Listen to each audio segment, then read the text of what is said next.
Oiê! Estamos aqui com mais um A Mãe Tá Off pra vocês, diretamente dos estúdios da Insperiência, comigo, Rubia Baricelli. E comigo, Paola Guaraná. E já comecei levando bronca só porque eu tava conversando. Gente, eles acham que a gente não pode conversar, credo, deixa a gente falar. Não, deixa eu contextualizar aqui pra vocês, porque quando começa o programa, a Paola ela tem um probleminho com o timing, assim, sabe?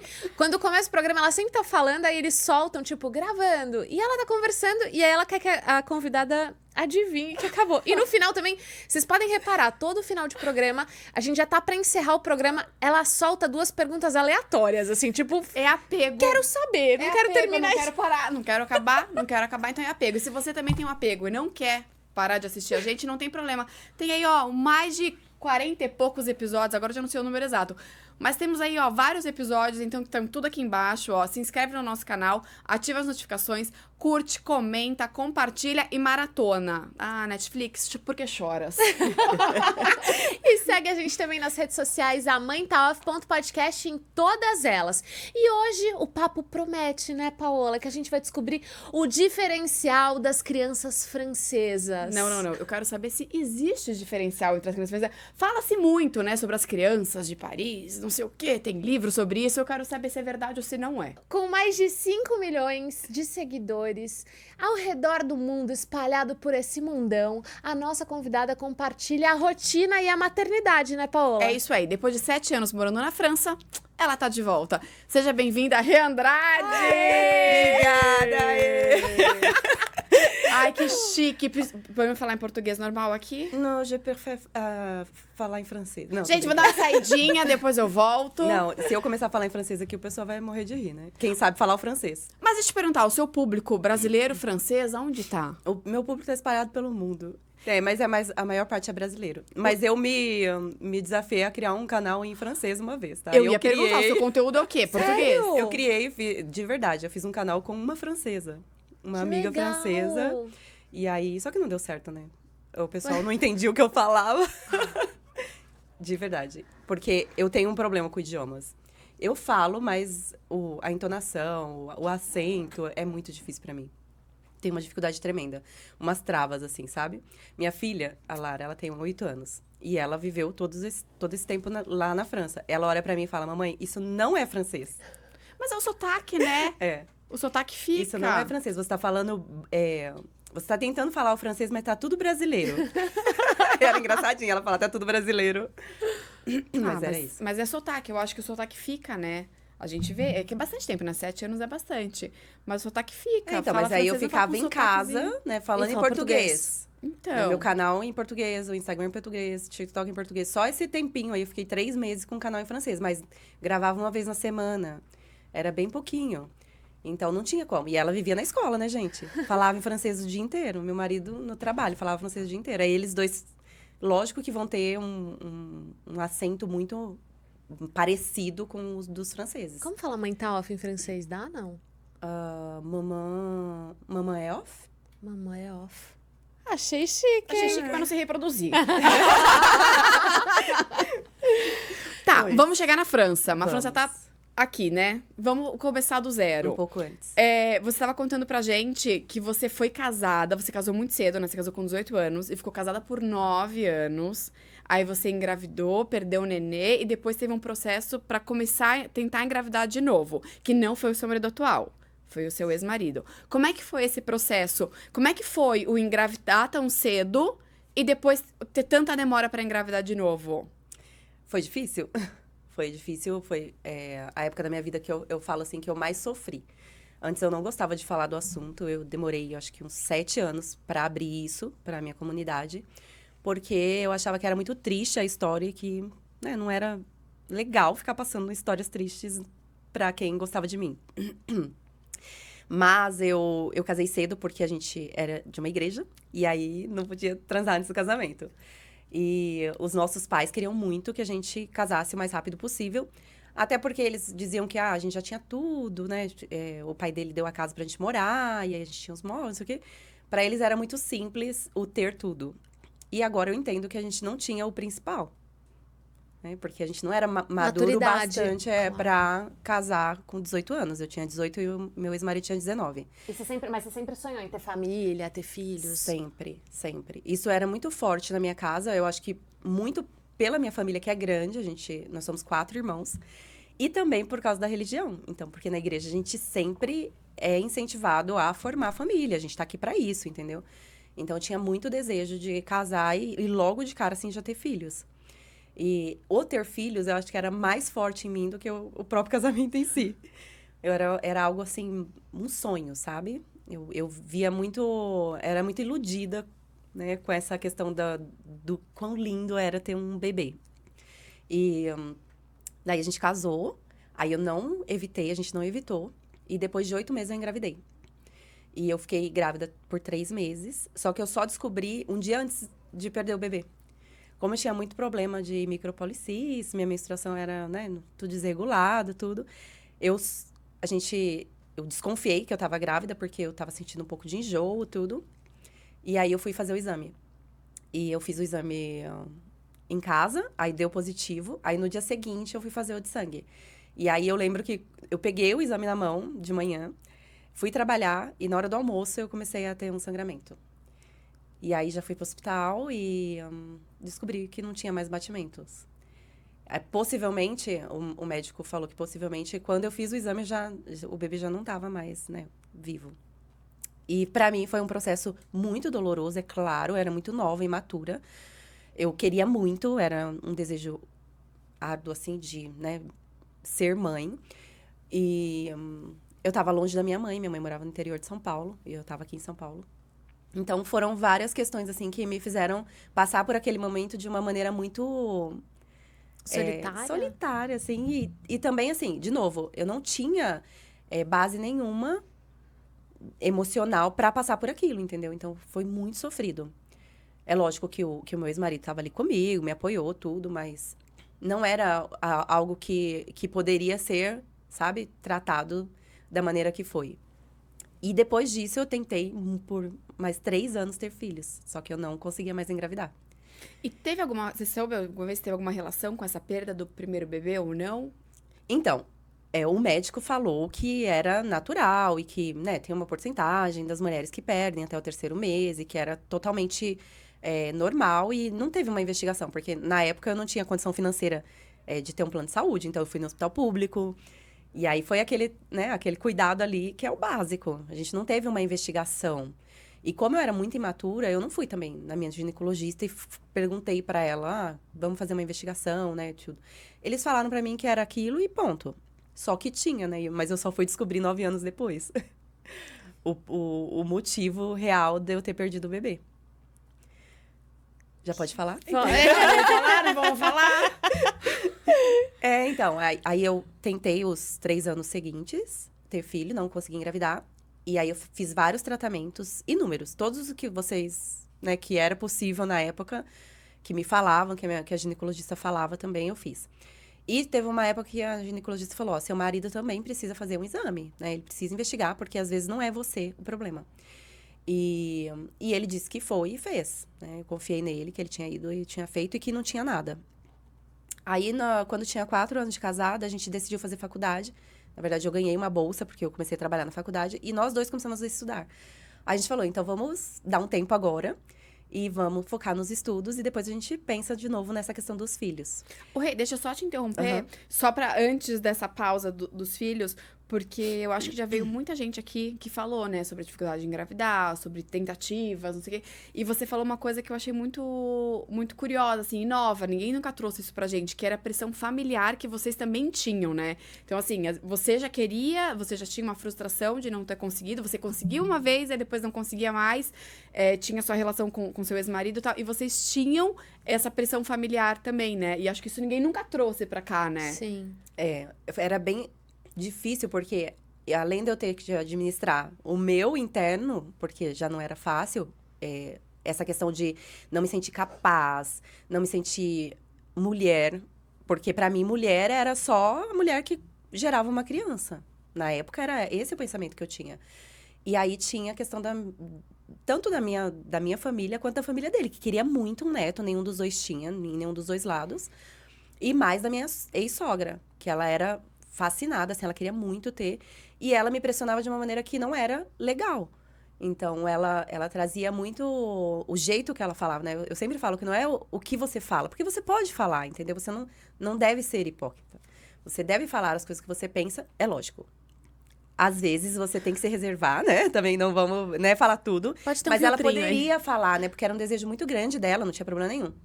Só que ela trazia e me colocava numa situação que ela me rebaixava, sabe? Muito. Era isso, entendeu? Ela me fazia menos mulher do que eu era. Porque ela falava, nossa, mas não é possível. Você é tão nova, você tem que, né? Com certeza, você tem que... Algum problema aí, você tem que descobrir.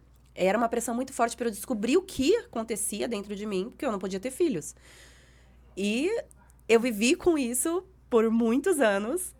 E um dia antes de eu sair de casa, porque eu descobri uma traição do meu ex-marido, ele assumiu, ele falou que não era para eu ir embora, porque ele tinha descoberto que os esperma dele não tinham força suficiente, eu não sei falar o termo técnico, mas que não tinha força suficiente para fecundar, e que ele ia fazer uma cirurgia, que ele já tinha marcado essa cirurgia, e que a gente ia ser uma família, a gente ia conquistar o sonho que a gente tanto queria, né? Que depois de 9 anos de casado, a gente ia ter isso, que era para eu ter mais um pouquinho de paciência, tudo. E ele falou isso como se fosse melhorar a situação. Mas assim, gente, me desculpa, eu passei 9 anos acreditando que eu era o problema da relação, que era o problema em mim de eu não ter filhos. E eu convivi com isso de uma maneira muito difícil, sabe? Eu era muito imatura.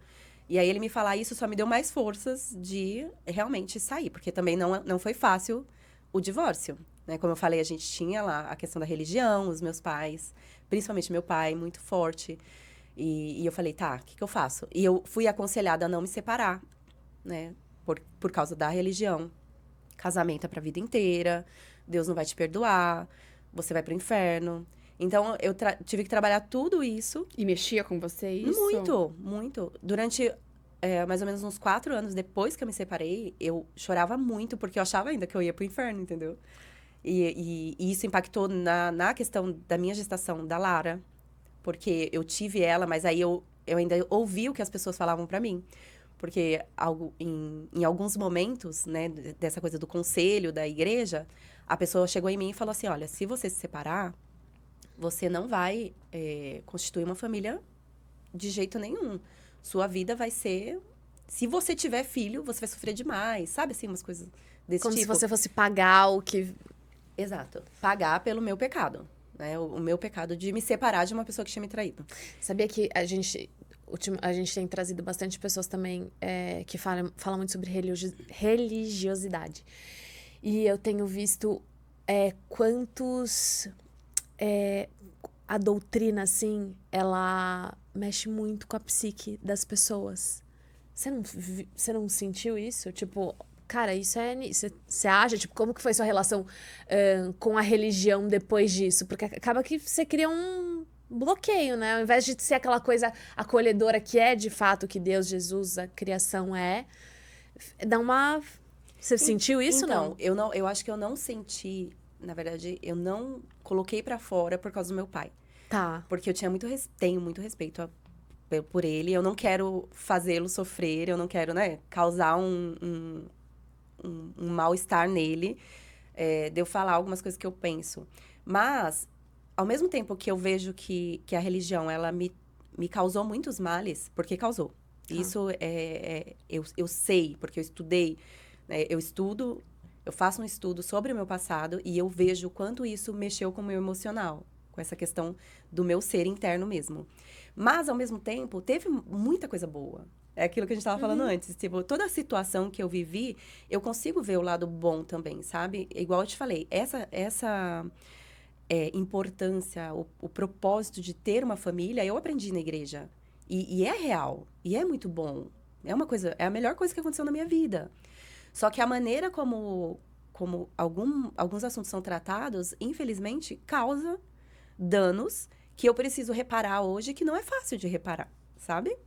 Até hoje eu convivo com alguns pensamentos que foram introduzidos nessa questão da separação, do divórcio, até na questão da perda do meu bebê, que é muito difícil, até hoje, para eu reparar. Mas eu vou conseguir, com certeza.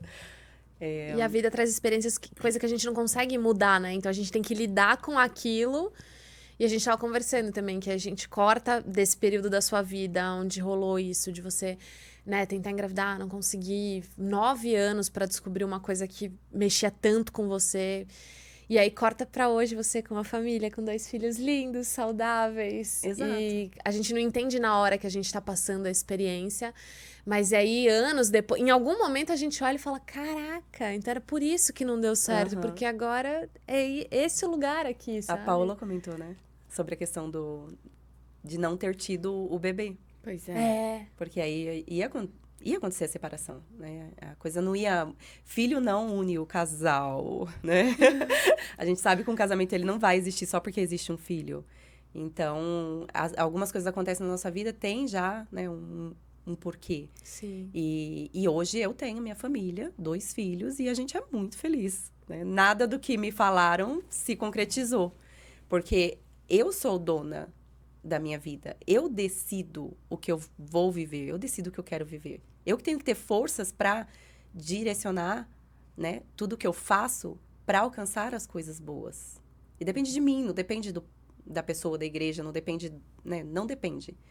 É lógico que eu dependo muito de Deus, né? A minha fé em Deus não foi abalada com todas essas questões que eu vivi.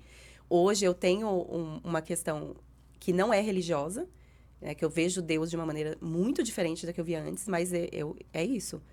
Eu sei a importância dele na minha vida e de como isso fez com que eu chegasse nessa felicidade que eu vivo hoje.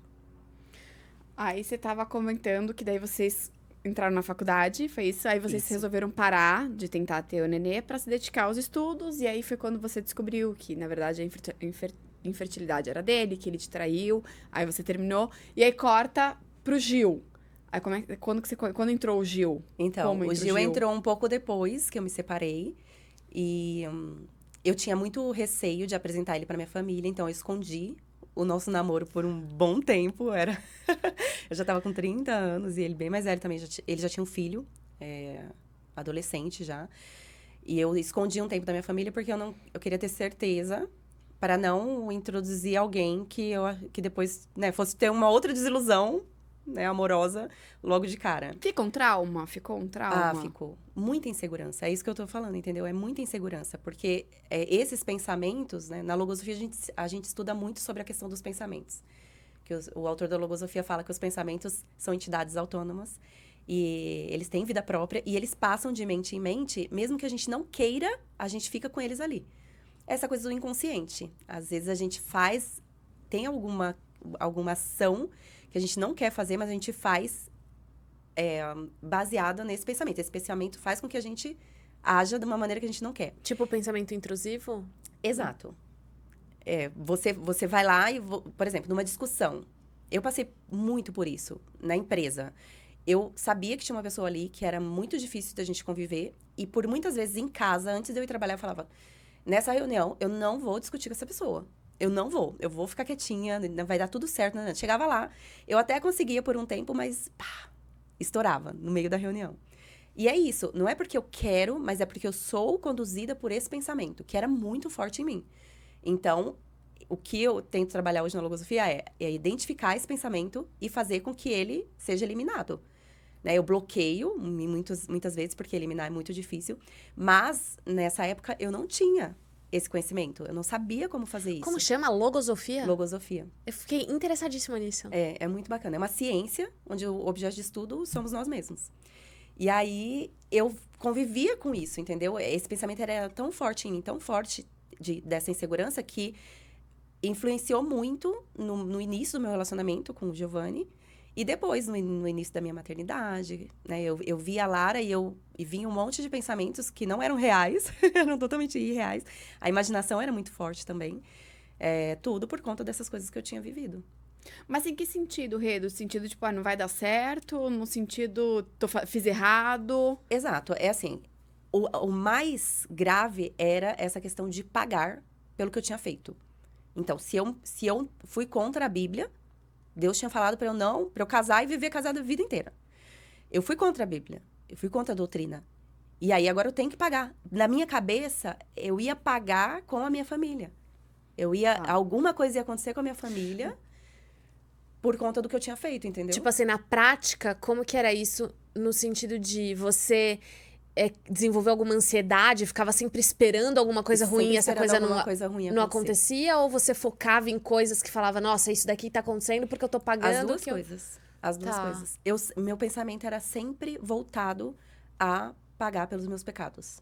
Então, eu pensava muito que, por exemplo, na gravidez da Lara, foi uma gravidez linda, entendeu? A gente programou. Foi muito bom. Eu vivi muitos momentos felizes. Mas em muitos momentos, eu também tinha comigo que alguma coisa ia acontecer. Que ela ia nascer deficiente. Sabe assim? Você vai pagar. Sim. E é uma coisa absurda isso. Porque além de ser um pensamento totalmente preconceituoso... Porque não existe isso, né? Um bebê nascer desse jeito é porque a pessoa tem que pagar. Não existe isso, gente. Não existe. É algo que vai muito além, é muito mais transcendente do que a gente pode imaginar. E eu tinha... Era tão ruim, pra você ver. Era ruim em vários aspectos. Eu pensava isso, eu pensava que, sei lá, meu marido ia me trair de novo, entendeu? Porque se um tinha traído, o outro também ia trair. Então, eram muitos pensamentos que influenciaram na minha maternidade.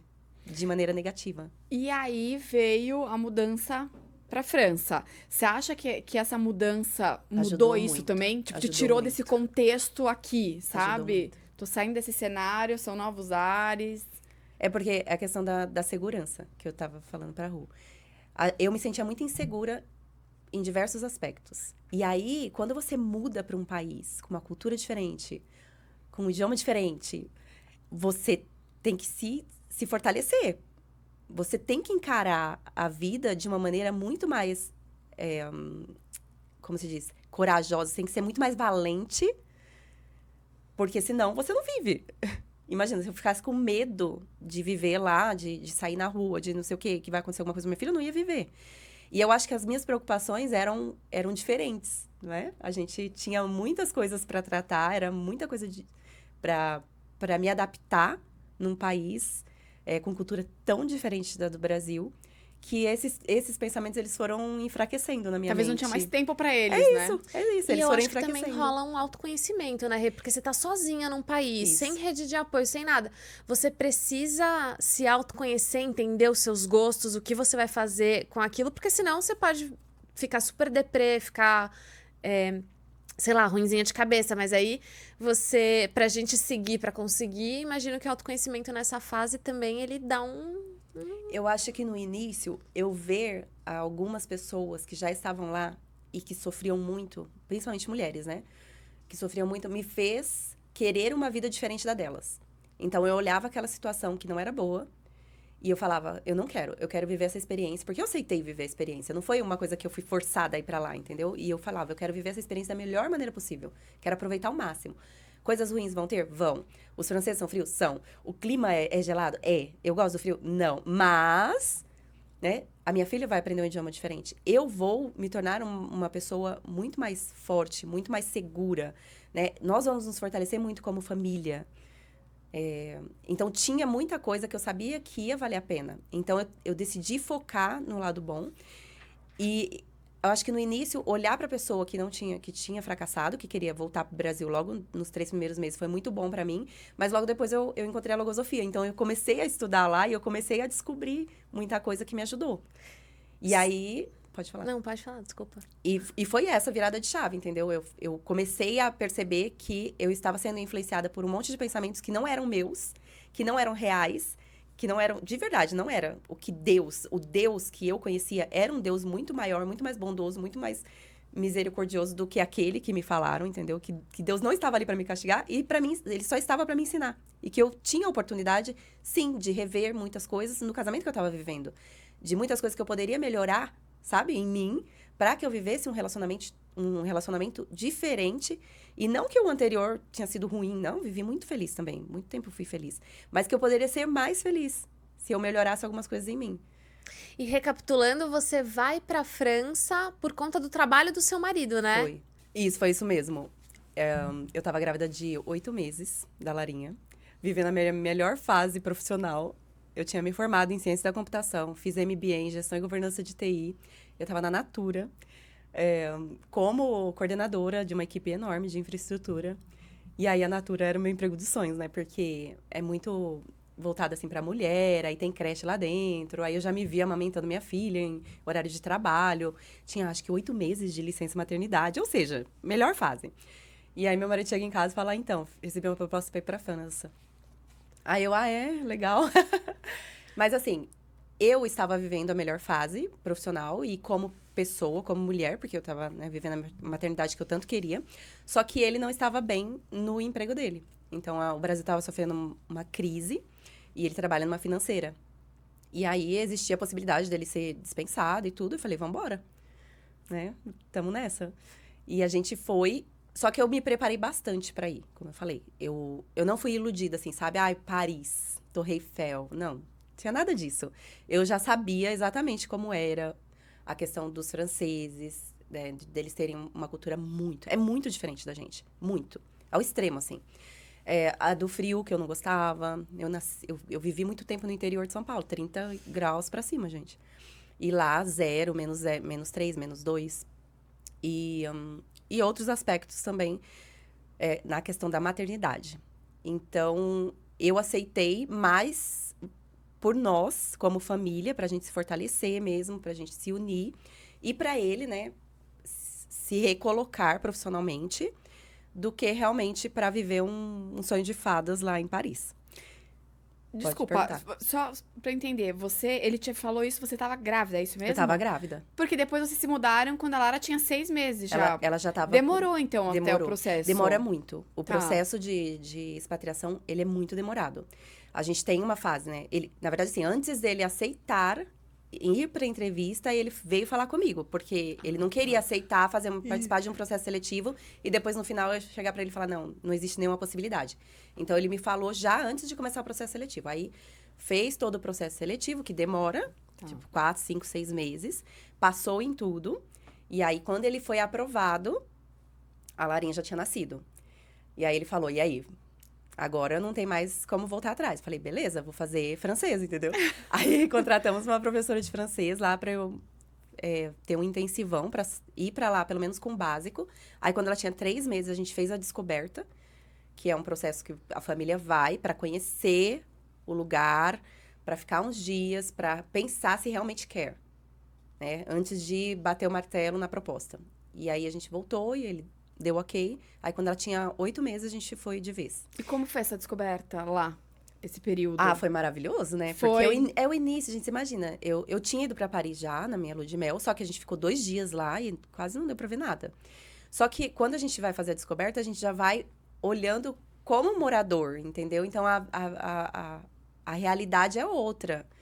Então, eu gostei muito, porque a gente foi conhecer as escolas, e aí eu vi que as escolas eram muito boas. A gente foi para parques. Então, quando a gente foi para Paris, a gente só ficou ali nos pontos turísticos. E aí, a gente fez essa descoberta que é nos bairros, que é onde o turista não vai. Então, eu gostei muito, porque eu vi ali a possibilidade da gente, sabe, reconstruir, recomeçar. E eu gosto dessa coisa de recomeçar. Eu gosto do novo. Me assusta ao mesmo tempo, mas eu gosto. Então, foi uma viagem muito boa. E eu já estava pensando em me tornar criadora de conteúdo de verdade, né? Porque eu já tinha como hobby o canal no YouTube, já tinha tido blog e tudo. Mas aí eu já fui pra lá vlogando. Então, eu estava muito empolgada em começar algo novo profissionalmente falando. Eu ia perguntar isso, porque você já tinha o blog na época que você trabalhava com a Natura e foi desenvolvendo e aí já chegou lá fazendo vlog, YouTube bombando. Mas o tipo de conteúdo ideal, gente. Aqui um reality da minha mudança pra Paris. Exato. Eu tava assim, com o prato e o queijo na mão, entendeu? Eu já tinha estudado como viralizar no YouTube, né? O que as pessoas gostavam de ver. E eu queria muito ir para essa questão de famílias expatriadas, mas não fui, né? É aquilo que eu te falei, tipo, a gente vai com uma ideia e chega no meio do caminho, a gente vai para outra, porque é como o rio vai fluindo. E viagens. Então, as pessoas gostam muito, né, de conhecer lugares. Como a gente viajava muito em família, né, desde do primeiro vlog, que foi 12 horas no avião, com a Larinha bebê ainda. Então, as pessoas viram que é uma coisa diferente, né? Você viajar com bebê, aí tem toda a questão do bercinho que eles colocam no avião. Então, daí já começou ir mais para uma questão familiar do que realmente falar Sim. de expatriado ou de como é viver num país diferente e tudo mais.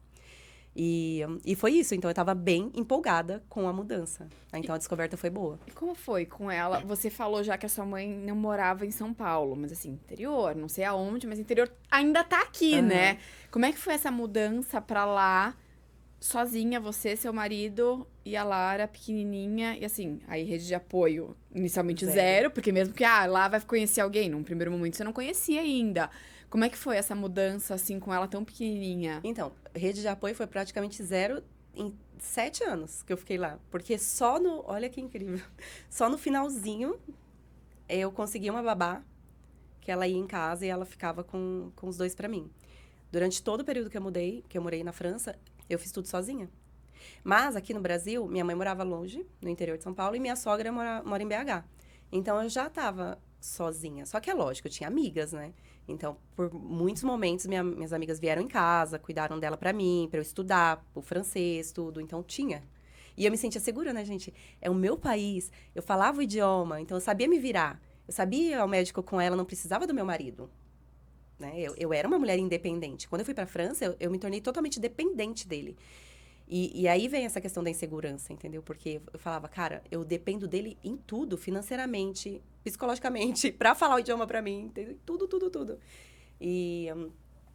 Mas assim, eu estava disposta a fazer o negócio acontecer. Eu estava disposta a ser feliz lá. Então, eu não deixei essas coisinhas me tirarem, né, do rumo. E aí, eu comecei a me desafiar a falar o idioma, a sair com ela. No frio.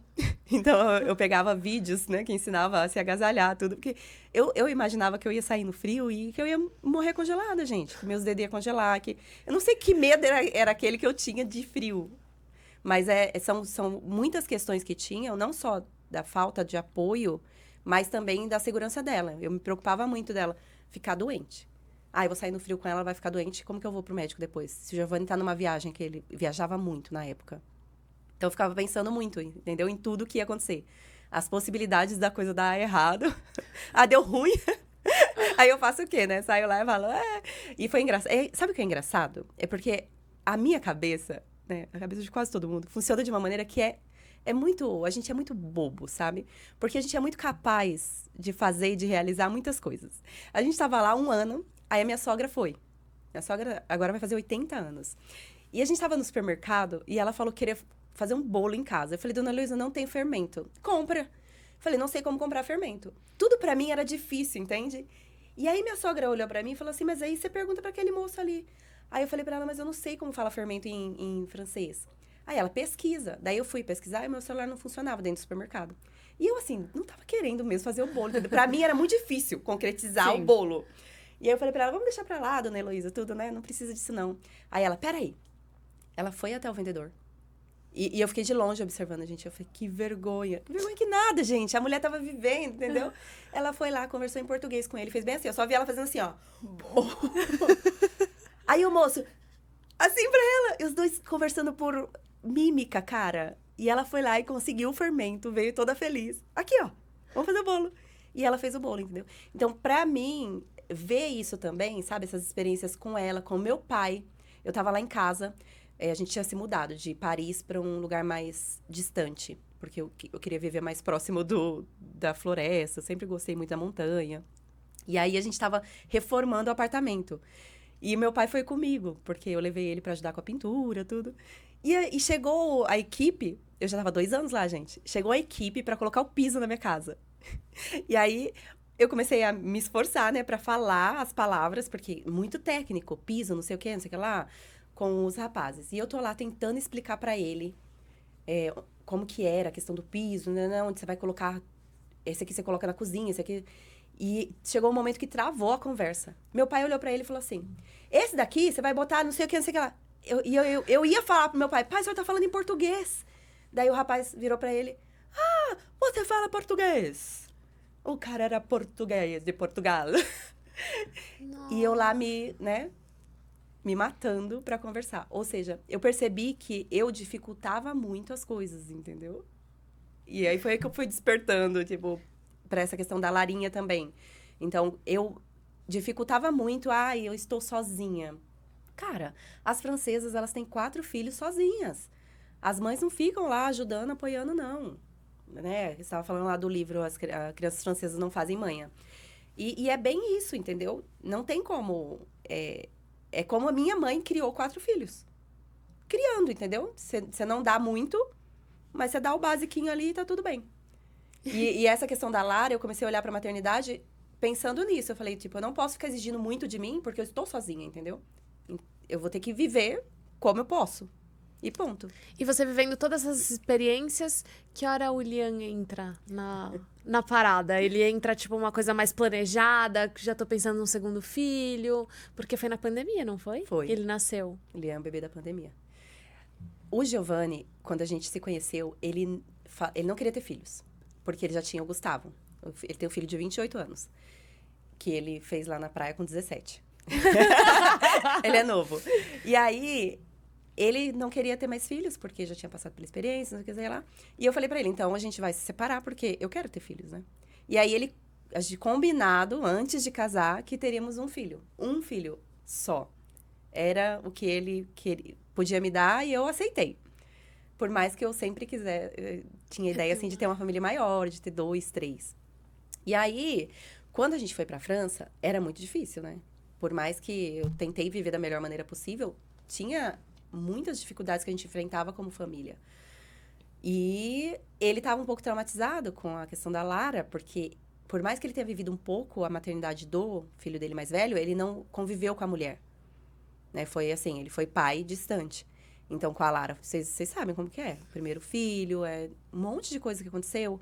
A nossa mudança para a França. Então, ele não via com bons olhos ter outro filho. E ele já tinha falado que ele não ia ter. Já tinha cogitado fazer vasectomia e tudo mais. E aí eu falava pra ele esperar um pouquinho, tá? A gente não vai ter agora, vamos esperar. E aí ele começou a estudar logosofia também. E ele começou a ter contato com valores que não eram comuns na vida dele. E ele quis ter um outro filho comigo, né? Depois disso. Então a gente, é lógico, a gente planejou, vamos ter, né, em tal ano. A gente não sabia que ia acontecer a pandemia, aí eu engravidei e logo depois veio. Então, foi planejado, mas também foi algo vivido com muito mais diferente, sabe? Uhum. O segundo filho já é mais simples da gente levar, né? Considerar, assim, tudo. Porque a gente já sabe o que vai acontecer. Aí tinha a questão da gente estar no momento que ficamos todos em casa. O Giovanni estava em casa, então, pra gente, como família, foi bom. Porque ele me ajudava muito. Né? Porque ele trabalhava lá, então, se acontecia qualquer coisa, ele descia e vinha me ajudar. E também por eu já ter me destravado de todos aqueles pensamentos, sabe? Então, eu vivi com muito mais intensidade, com muito mais felicidade, foi muito mais leve. Menino é diferente de menina, né? Então, teve toda a questão da descoberta, dessa questão do homem e da mulher, que pra mim não era tão óbvio, sabe? Eu comecei a entender mais algumas questões do meu marido, através do Liam. Então, foi muito bom, muito bom. Entrando aí na maternidade na França, eu tenho um monte de curiosidade, mas eu acho que a primeira que eu queria perguntar agora é sobre a medicina mesmo. Como é que foi, por exemplo, o pré-natal, como é que é o acompanhamento de uma gestação lá? Como é que é o parto? Porque eu acho que, assim, a gente aqui no Brasil, a gente tem 1000 defeitos, saúde pública e tal, mas, assim, falando de particular, a gente tem, né, médicos que são mais humanos, a gente tem isso de ter um médico que acompanha a gestação inteira, não sei o quê. Como é que é isso lá? Como é que foi essa experiência lá? Então, tinha tudo para ser algo bem ruim, porque, realmente, na França não existe hospital particular, né? A França é um país desenvolvido e de primeiro mundo, saúde para todos, mas é saúde para ninguém, porque o meu marido já chegou a ficar 9 horas no hospital esperando atendimento pro meu filho. Mas, quando a gente decidiu que eu ia engravidar, eu comecei a pesquisar opções que não fossem o tradicional, que seria, você começa a fazer o seu pré-natal com uma médica, que é uma ginecologista, obstetra, mas, quando chega no 6º mês, você passa para uma outra médica, que é a médica do hospital. E aí, lá dentro do hospital, no dia do seu parto, pode ser que seja essa médica que faça o seu parto ou O não. plantonista. Meu Então, você Deus! pode, né, numa gestação, passar por 3 médicas diferentes. Ou mais até. Porque se demorar muito, a plantonista vai embora e aí vem uma outra. Isso é muito louco, porque é cultural, né? Pra eles é normal isso, porque é isso. E a gente é muito apegado a coisas. Mas eu acho a saúde no Brasil muito boa. Quando eu vejo coisas fora, assim, eu acho que aqui a gente dá um show. Apesar de ter algumas reclamações e também em hospital particular de ter ficado 8, 9 horas também esperando. Então, mas aí você sorinho, tá num mas- hospital particular, né, amiga? É. Não entra mendigo lá pra... Entendeu? Tá. É esse o nível que eu falo. Lá na França, é Aham. isso? Não, pra você ter uma ideia, depois eu falo disso. Tá. Mas assim, só falando da parte, né, da minha gestação. Aí eu comecei a pesquisar nesses grupos. Eu falei que tem grupos de brasileiras, né, na França. Tipo, um monte. E tem muito brasileiro morando lá. Então tinha lá mães brasileiras, algumas coisas do tipo. E aí eu mandei uma mensagem perguntando. E perguntei no meu Instagram também. Vocês conhecem quais são as possibilidades de ter filho? Tipo, né, conseguiria ser acompanhada pela mesma médica e fazer meu parto com a mesma médica? Eu fui muito criticada, porque, principalmente no grupo das mães de lá, porque elas falaram assim, você está na França, você não está no Brasil. Você tem que se adequar à cultura. Nesse nível, assim. E aí, eu olhei para aquilo e falei, opa, pera, né? Não é bem assim. Eu posso viver o que eu quero, não o que as pessoas dizem que é só o que tem. E uma das mães, olha que incrível, uma das mães que estavam lá no grupo, ela não falou nada. Ela me chamou no particular e ela falou assim, existe, e eu estou fazendo. E aí ela me passou o contato de uma médica francesa, só que é uma médica que tem uma técnica de cesariana totalmente diferente da cesariana que a gente tem no Brasil. E ela fazia todo o processo, desde do acompanhamento até o parto.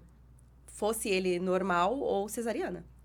E eu achei incrível, porque eu estava esperando, assim, uma médica para me acompanhar em tudo, mas que eu ia ter que ter normal. E eu tinha tido um trauma com a Lara, porque eu queria, de qualquer jeito, que ela nascesse normal. E a gente ficou 11 horas em trabalho de parto e ela não nasceu. Eu tive que fazer uma cesariana, porque não saía de jeito nenhum. Então, já tinha essa questão de insegurança. Então, eu falei assim, poxa, se não foi com a Lara, por que vai ser com o Lian, entendeu?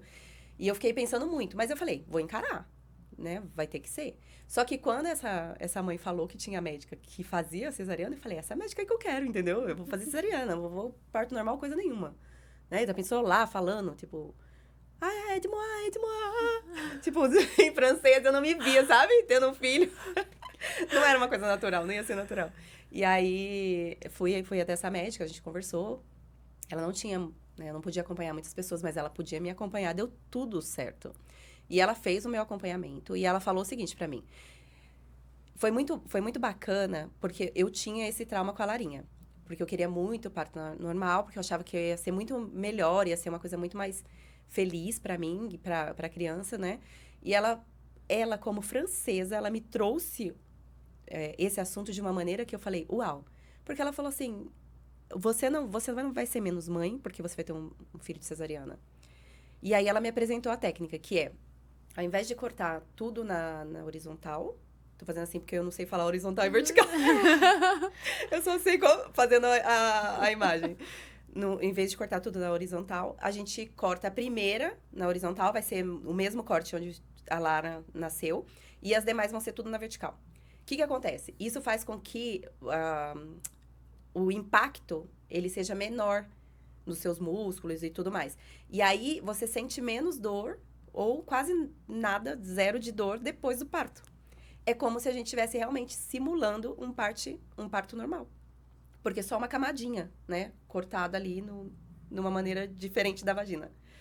E aí, a criança também sente como se estivesse saindo normal, porque é assim, e não assim. O espaço é o mesmo. E aí, ela usa um aparelhinho que eu coloco na minha boca, e eu ajudo, né? Ela me ensinou a fazer esse exercício durante toda a gestação para ajudar a criança a sair pela barriga, como eu forçando Fazer uma os meus expulsão. músculos. Isso. Então, que babado isso, ele gente. realmente simula um parto natural. Que Mas até máximo. nisso eu fui criticada. Porque se você olhar lá no meu canal, esse vlog é lógico, tem muitas visualizações, ele viralizou tudo. Mas as pessoas falam que Porque eu tenho que tirar o normal, porque eu coloquei parto cesariana normal. E entendeu? É um nome, eu não posso fazer nada. Tipo, vai ficar esse nome porque é o nome dele. E eu vivi tudo isso, foi muito bom. Eu me emocionei tanto, porque quando a gente chegou no hospital, ela estava lá, né, pra me ajudar, tudo. Ela levou a gente pra uma salinha, meu marido e eu. E ela virou pra mim e falou assim, você já conversou com o Lian? Você já disse pra ele que ele vai nascer hoje? Cara, quando ela falou isso, eu olhei pra ela e eu vi, assim, não é o francês em si, entendeu? A pessoa, São tipo... pensamentos, sim. entendeu?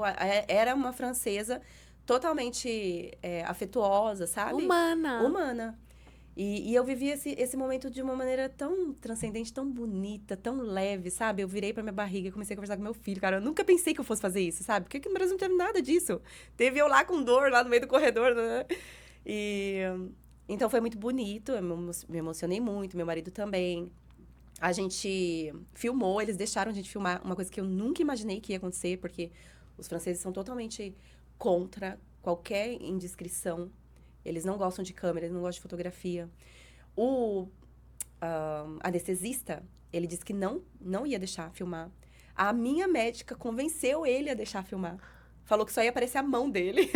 É um anjo na E que terra, a gente gente. não ia mostrar ele. Não, mas eles são muito problemáticos. Eu levei vários xingos dentro de supermercado, quando eu tava filmando o vlog. Aí eu teve uma caixa de um supermercado que fez eu apagar o meu vlog na frente dela. Ou seja, eles são totalmente contra. Eu consegui filmar todo o processo. E depois que a gente saiu, né, que o Leãozinho nasceu, ele ficou o tempo inteiro com a gente. Em nenhum momento ele ficou sozinho. Ele estava ali comigo já nos primeiros momentos tentando amamentar, ali fazendo um pele a pele comigo. E quando eu fui para uma sala que eles chamam de sala de réveil, que é para você acordar. Precisa fazer isso, né, para ser monitorado e tudo mais. Eu fui para essa salinha sozinha e o Giovanni ficou com o Lian. E aí eles ficam numa outra sala, que é reservada para os pais, onde o Gil fica sem camisa e com o Lianzinho pelado, assim, nele, durante as 2 horas que eu fiquei na sala. Pra criar conexão com o pai, que especial isso. Se você vê como que é a relação dele... Tipo, hoje cedo eu tava olhando, assim, tipo... E aí me emocionando ainda, sabe? Porque eu lembro muito do parto. Porque o Lian acordou, aí eu tava lá em cima, ele veio no meu colo, eu desci com ele, o Giovanni tava fazendo café. E aí, quando chegou, ele já quis ir pro colo do Gil. Isso hoje? Tá. E aí, ele ficou com o Giovanni o tempo inteiro. E aí, eu tentei pegar ele em alguns momentos. Tipo, vem, Lian, que não sei o que, não sei o que. E ele não veio. E eu acho muito bonito isso. E não tem como não ser por essa questão que a gente viveu, sabe? Eu acho que foi muito importante. É muito importante esse contato, esse primeiro contato. E é lógico, depois, no dia a dia, o Giovanni foi conservando isso. Mas porque ela falou, entendeu? Então, a gente pegou uma médica, cara, que, tipo, transformou, sabe? Todo o processo. Todo o processo. Foi um dessa achado. questão. Foi um achado, mas o normal, natural, né? O comum é passar por essa coisa de ficar lá horas e horas e eles não fazem cesariana. Eles não incentivam tanto a amamentação, porque as francesas gostam muito de bebê, né? De beber vinho, de beber bebida alcoólica. Mas a questão do parto é sempre parto normal. Lá fora geralmente é assim, né? Até nos Estados Diz que Unidos. nos Estados Unidos também. Só uma coisa, a gente tá tentando fazer uma coisa cronológica, linear da sua vida, mas eu quero entender a sua relação com o filho do seu marido. Porque você é madrasta também. Como que é esse rolê? Porque isso daí também é um autoconhecimento. Eu sempre falo que maternidade, pra mim, é o maior curso de autoconhecimento que a gente pode fazer. Sim. E ser madrasta também é um autodesenvolvimento sinistro, né? Uma maturidade, uma coisa de... Como é que é? Então, quando eu conheci o Gil, eu ainda era muito... tinha muitos problemas, resquícios, né? do que viveu. Traumas. E eu não consegui viver essa coisa da madrasta como eu gostaria. Porque eu tinha muito comigo, assim, quando ele me falou que ele tinha um filho, eu falei, eu tenho que aceitar isso e eu tenho que viver isso da melhor maneira possível. Só que eu não conseguia, aquela coisa de lutar contra algo que era mais forte que eu. Então, no início, era muito difícil pra mim ter ele em casa, porque a gente morou juntos, né, aqui em São Paulo. Então, era muito difícil conviver com ele. Porque, imagina, um adolescente, naquela fase da puberdade, de não querer tomar banho, entendeu? Tinha várias questões, assim, que não, pra mim, era ai, sabe? Porque eu tinha vivido muito na rigidez, assim, sabe? Tudo certinho, o tempo inteiro, aquela coisa. Então, no início, foi muito difícil. Muito. É que você pegou uma fase fácil também, né? A adolescência, pô, gente. Nem Então, imagino como seja, mas... Eu ia inexperiente, gente. Eu não tinha tido uma experiência com filho. E aí, eu tive que pegar o filho de alguém que já estava na adolescência. Que é uma fase muito... Eu acho que é a mais difícil da vida. Né? A gente estudando a pedagogia logosófica, a gente vê que a fase da adolescência é a fase de transição e a mais difícil. Então, eu, imatura... Eu, cheia de traumas, cheia de problemas, com um rapaz em casa cheio de problema também, coitado. Quando você disse que ele morava com vocês, é porque ele morava, a guarda era do Giovanni ou ele dividia entre pai e mãe? Não, era do passava Giovanni. Então era... Quando ele fez 15 anos, ele morava no interior de Minas, ele decidiu vir morar com o pai. Ah, então ele morava real, assim. Morava tá. real. A gente casou com ele lá em casa. E não foi ruim, tá? A gente não brigava, a gente não tinha discussões assim, mas eu não fiz o melhor pra ele, sabe? Então, e aí eu me cobrava muito disso também, porque eu não era muito sincera com ele, sabe? Eu às vezes me esforçava muito pra ser uma pessoa legal, só que não era o que eu queria. Só que depois, que passaram algum tempo, assim, que foi passando o tempo, eu comecei a ver aquela situação de maneira diferente, sabe? Eu gostei de ajudar. E ele percebeu que eu tava ali pra fazer o bem, entendeu? Então, por mais que eu forçasse algumas situações, de eu me esforçar mesmo pra não brigar, pra não, sabe? Pra ser legal com ele, foi bom. Porque ele, naquela fase que ele tava vivendo, ele tava perdido. E aí, eles tinham um amparo em casa, né? Só que a mãe dele também sempre foi muito presente, muito presente. Ela faleceu faz 1 ano e meio. E foi uma fase que eu refleti bastante sobre tudo que eu vivi com eles, sabe? E eu me agradeci, porque por mais que fosse uma coisa forçada, né? Que eu me esforçava muito pra ser boa pra ele, foi muito importante pra relação dele com a mãe também, entendeu? E ela confiava muito em mim, a gente se dava muito bem, ela vinha pra minha casa, né? Não era uma relação que, né, é ex-mulher do meu marido, não vai vir na minha casa. Não, ela vinha pra minha casa. Ela passava férias na minha casa. Então, foi muito boa nesse aspecto, assim. Só que estudando logosofia, eu vi que eu poderia ter vivido de uma maneira muito melhor. E hoje, a gente se dá muito bem, né? A gente tem uma relação muito boa. Ele tá casado, ele, né, vive a vida dele, mas a gente convive muito. Ele tá no Brasil. Tá no Brasil. Ele não foi pra França. Então, ele ficou aqui o Ele tempo não foi. todo. Aí, quando vocês foram, ele ficou. Porque ele estudava. Então, ele tava fazendo faculdade, né? E aí, ele não quis ir pra lá e acabou ficando. Queria morar sozinho já tava, né? Outra fase, já tava... O homem quer, né? Tipo, viver a vida dele e tudo mais. Só que ele nessa foi pra lá também, tipo, ficou um tempinho lá com a gente, de férias. E nessa Sempre fase é bom também, convivendo. porque às vezes, sei lá, tem namorada e não quer ir, né? Tipo, ia Não, ficar sozinho, imagina que Quando ele chegou em liberdade. São Paulo, com 15 anos, ele arrumou essa namorada. E ele tá com ela até hoje. Ele tem mais tempo com a namorada dele do que eu com meu marido. Ah, Pra vocês terem que ideia. legal. Então, ele não queria ir de jeito nenhum pra França. Esse apego mesmo com ela. Mas pelo menos era um apego real, né? Tá aí, comprovou. Comprovou. Eu vou voltar, tá? Agora... E depois, por exemplo, a gente fala também muito aqui de pediatra. Uhum. Gente, assim, pediatra aqui, pobres pediatras, agradecimento aqui, né, Rubia? Doutora Porque Catarina olha, Nelly. a gente... É isso, né? Eles estão aqui Todo disponíveis meu o amor tempo aos pediatras todo. do Brasil. Pois Gente, é. tipo WhatsApp. Como é que funciona isso lá? Tem isso de pediatra fixo e tem esse acesso a pediatra? Ah, como é que é? Tipo, Lara ficou doente e me lasquei. Um chorinho aqui, uma lágrima ali. Como é que é isso? Nada. Não, a gente pode... Eu posso afirmar, assim, que eles são muito profissionais. Muito, gente. Muito. São muito bons no que fazem. Só que é zero afeto, zero apego, zero apoio. Não tem. Não tem. Esse apoio que o pediatra brasileiro dá para as mães aqui não existe na França. Não existe. Lá você tem uma relação que é aquilo que eu tava falando. Eles te veem como um cliente, entendeu? Não existe essa aproximação. O francês, ele não se apega a ninguém, a não ser aos pais e aos filhos e aos amigos muito íntimos deles. Então, não tem essa questão de ter o WhatsApp, nunca, jamais. Não tem nem o telefone do consultório. Mas aí você tem o pediatra fixo da criança. Isso você tem, tá? Isso tem. Lá tem convênio ou não? Não tem. Tá. Não existe. Existem hospitais particulares, Tá. né? E existem alguns Não chega a ser convênio. É um só seguro, né? É, um seguro que você consegue ir ali com um médico diferente. Mas a França, ela é escassa de profissionais de medicina. É real isso. Tanto que a espera nos hospitais, ela é muito longa, porque não tem mesmo profissional. E aí, eu sempre falo que existem dois lados para você olhar também para a saúde. Ela é precária nessa questão do atendimento humanizado, da questão do afeto e também da demora. Só que, ao mesmo tempo, eles são um puta dos profissionais, entendeu? Eles entendem muito, eles estudam muito, eles são muito... na hora do atendimento, assim, eles vão num negócio, assim, que você fala, poxa, né, vale muito a pena.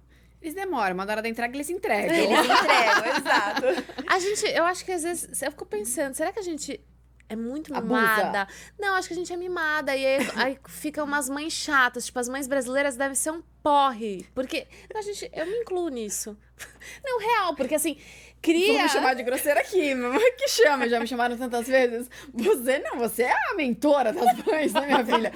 Pô, manda mensagem pra pediatra pra perguntar do cocô da filha, pra perguntar de não sei o que, pra não sei o que lá. Sou grosseira? Não sou. Dizem que eu não sou, juro que eu não sou. Rubia, agora é só o momento de falar que eu não sou. Mas às vezes... Kátia, eu te amo.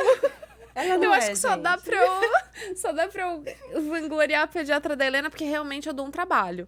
Mas aí eu sinto que, assim, isso faz muito sentido, né? Porque eu fico pensando, cara, eu parei de mandar mensagem de noite, agora eu espero até o dia seguinte, porque uma médica me criou essa consciência, ela veio aqui, a doutora Ornella, né?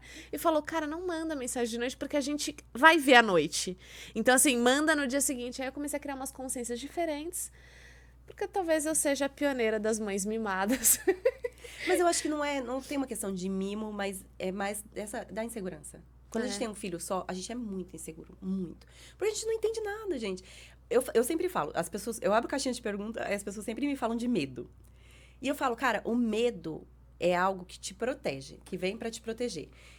E a questão de você ter medo de acontecer qualquer coisa com um ser que é de sua responsabilidade, faz você agir dessa maneira. Não é uma questão de mimo, entendeu? Você só tem faz medo sentido. de acontecer algo ruim com a sua filha, entendeu? Essa pediatra, no caso, você paga consulta lá particular. É caro, não é? Como é que é a questão de preço? Então, assim? a gente não paga nada. Não paga nada. Na Até verdade, sim, desculpa. Você paga a o gente imposto. paga, Ou não? Não, quando você vai numa consulta, você paga a consulta, mas qualquer consulta, todo e qualquer remédio que você compra na Europa, na França, vou falar da França, né? Porque eu não sei dos outros países. Você é reembolsado. Então, o custo com saúde lá é zero de verdade. Zero. Você não paga nada. Nada, nada, nada. E até em custos indiretos, tá Paga falando de imposto, remédio. mas vale a pena, entendeu? Porque Claro, que volta pra você. sabe que é Isso. E muito educação gasto. também é assim? Educação também é assim. Porque assim, você falou isso e eu concordo, tá? Eu acho que a gente hoje... Mas eu acho que não é mimo. Eu acho que a gente hoje é muito bem servido. Mas eu acho que tem 2 pontos. Por exemplo, não sei como é que funciona um pediatra... vou falar da minha realidade, tá? Não sei como é que funciona pediatria né, numa saúde pública, não sei o quê. Mas assim... Vou falar daqui. Eu acho que tem algumas áreas... É isso que a Rê falou. Cara, você precisa de um atendimento ali, de um cuidado, de uma supervisão extra consultório, entendeu? Então, assim, e eu acho muito que muitas vezes esse atendimento extra, essa disponibilidade, tá incluso, inclusive, no valor da consulta, entendeu? Então, assim, porque hoje eu vejo, de novo, a minha realidade... que tem o convênio, mas assim, 99% das vezes vou em médicos particulares, cara, são consultas extremamente caras, entendeu? Que tá embutido ali, porque assim, você sai das consultas, cara, o meu celular é esse, precisando você entre em contato direto comigo, entendeu? Então, assim, eu não vejo como um mimo, eu vejo que são realidades diferentes, sabe? E tem algumas profissões que eu acho que a pessoa precisa estar mais disponível do que outras, entendeu? Cara, você tá lidando ali com uma mãe de um recém-nascido, né? Elas sobrevivem, as francesas sobrevivem porque elas estão embutidas ali naquela realidade delas, elas não conhecem nada diferente daquilo.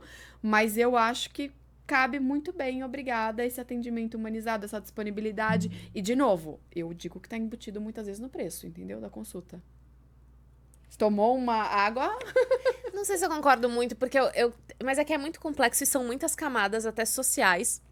Mas eu, por exemplo, eu gosto disso, eu amo, não vou falar nada, porque a pediatra da minha filha, é ela, Deus no céu e ela na terra, entendeu? Mas assim, Eu vejo hoje, eu tenho muitos problemas com médicos em gerais. Então, eu sempre indico os meus médicos porque eu fiz uma curadoria e pra eu chegar na CAT, eu passei por 7 médicos antes, até chegar em uma boa.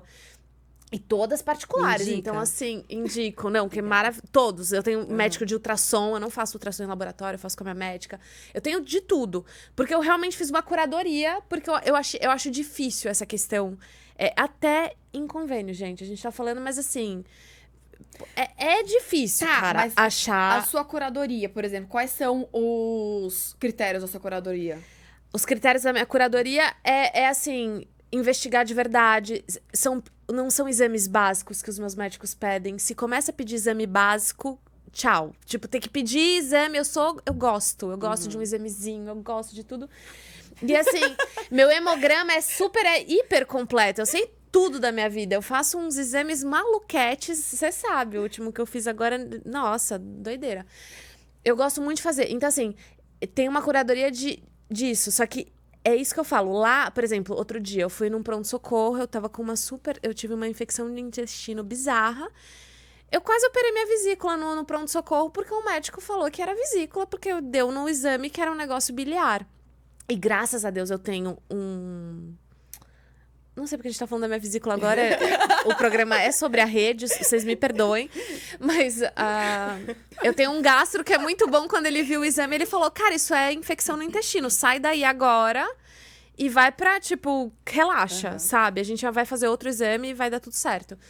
E assim, eu fiquei nervosa com isso, porque o tanto de diagnóstico errado que tá rolando agora... Por isso que são muitas camadas. Acho que nem vale entrar nesse assunto agora, tipo, medicina, porque eu também, né, não sou médica, não sou perita, mas eu tenho uma boa curadoria de médicos aqui no Brasil. Mas você sabe que eu fui na formatura da minha sobrinha, da sobrinha do meu marido, de medicina. Ela se formou agora esse final de semana, em BH.